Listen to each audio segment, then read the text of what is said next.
Oklahoma at Alabama is going to be phenomenal. John Mateer versus Ty Simpson, Brent Venables versus Kalen DeBoer, defensive-minded head coach versus offensive-minded head coach. Oklahoma trying to keep those playoff hopes intact.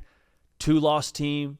We've said it before. If you lose 3, maybe Oklahoma still has a chance at 9-3, but you don't feel great about it with how things are shaping up across the board in the college football playoff picture. Alabama now trying to get their lick back from the game they lost last year when Jackson Arnold was playing quarterback. So we'll give you a prediction and preview for this game on Tuesday. Make sure you're subscribed. I just want to talk a little ball with y'all right now. Okay, just a couple of thoughts on this thing as we get rolling into Week 12. Already Week 12. That is dark. All right, but for Oklahoma, I am so curious to see what the run game looks like for them in this spot.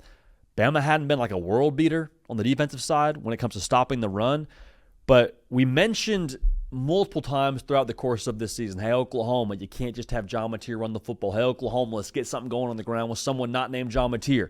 While that's still the case, I'd love if Xavier Robinson had another 100-yard game. This is the spot where you say, John Mateer, go ahead and run the ball, brother. We mentioned it after the Michigan game. There were going to be a series of spots for Oklahoma where you can grit your teeth and say, give the ball to John Mateer. This is one of those spots. Playoff hopes on the line, behind enemy lines, on the road, SEC game, hot Bama team. Like, you got to find a way here. And so John Mateer's now had a little bit of time to get that hand more and more healthy. He mentioned it on the show when we had him on last week. You let John Mateer loose in this game, man. Running the football, you call number 10's number as much as you need to.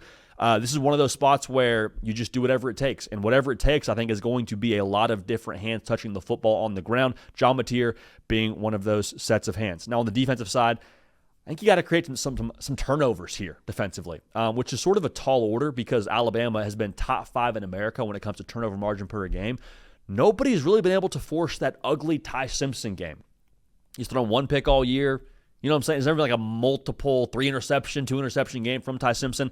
I don't know if you need to get 3 picks off Ty Simpson to win this game, but I do think you need to, as a defense, create more than 1 turnover against Bama. So maybe that's 1 Ty Simpson pick, and maybe that's punch the ball out for you if you're talking about what the defense is doing. But you got to find a way to disrupt the rhythm of this Alabama offense. Because if you let Ty Simpson sit back there and just rip you to shreds, he'll do exactly that. You got to apply pressure. You got to force him out of his element, and you have to do a better job of that than what LSU did. And LSU did a good job. But I do think ultimately it's going to take some pressure applied and some turnovers forced for Oklahoma to find a way to get another win against Alabama. Now, for Alabama, I think what you had from Ty Simpson against LSU is kind of a re-rack conversation for this game against Oklahoma.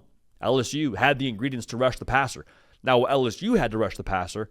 I think you get a dialed-up version of that from Oklahoma. So Ty Simpson, yes, you'd like to have the Ryan Grubb, Kalen DeBoer get in the lab and cook up a perfect game plan against Brent Venables kind of situation. Maybe that happens, but there will be a series of events throughout this game where Ty Simpson is forced to step up in the pocket or forced to break contain and keep his eyes downfield out of the pocket. Like, there's going to be a lot of moments where outside of the structure, Ty Simpson has to deliver for you.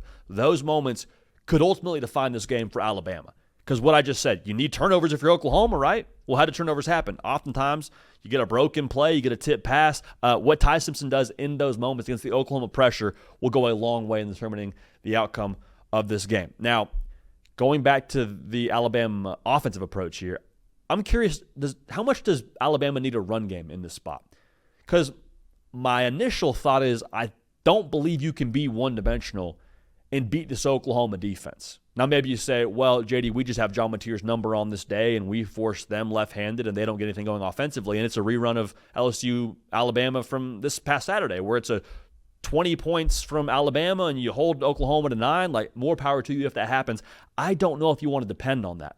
Alabama, throughout the course of the season, hasn't been very, bullyish when it comes to running the football. You've had games where Jeremy Bernard is leading rusher. Never a great sign when your wide receiver is carrying the ball better than your running backs. I digress. I think you got to have something in this spot to keep Oklahoma as a defense a little bit off balance. Or at the very least, you got to command some attention for that front seven with how you run the football. Okay, so You like to see a little bit of Danny Hill downhill here. If you can get something going in the extended run game where you put the ball in the perimeter to Jeremy Bernard or to Ryan Williams or whoever, that'd also be ideal. But the point I'm trying to get at here, Alabama cannot be, I don't think, one-dimensional against this Oklahoma defense. Or at least the path to victory, if you're one-dimensional, is a lot more narrow. So it's November football. It's playoff football for Oklahoma. Alabama, they know what it is to taste their own blood against this team and taste their own blood this year from week 1. Really excited to see how both teams come out in this spot in Tuscaloosa.